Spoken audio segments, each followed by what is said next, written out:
ഇതിനു മുമ്പുള്ള ആൾ ഈ ഫയലുകളൊന്നും നോക്കിയിരുന്നില്ലേ? അങ്ങേര് മാത്രമല്ല സാർ, അതിനു മുമ്പുള്ളവരും നോക്കാറില്ല. ഈ പുളിയൊക്കെ തട്ടിക്കളഞ്ഞ് ഇതൊന്ന് വൃത്തിയാക്കി വെക്കണം. ഒരാഴ്ച പിടിക്കും സാർ. ആയിക്കോട്ടെ.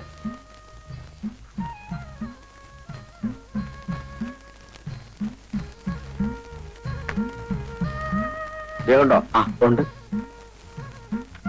നമസ്കാരം. ഞാൻ ഇന്നലെ വൈകുന്നേരം ഒന്നും കൂടെ ഇറങ്ങണമെന്ന് വിചാരിച്ചതാ. അവിടെ ഈ സ്റ്റേജ് അഴിപ്പിക്കാനും മൈക്കിന്റെ ആളിനെ പറഞ്ഞു വിടാനും വേണ്ടി കൂടെ നിൽക്കേണ്ടി വന്നു.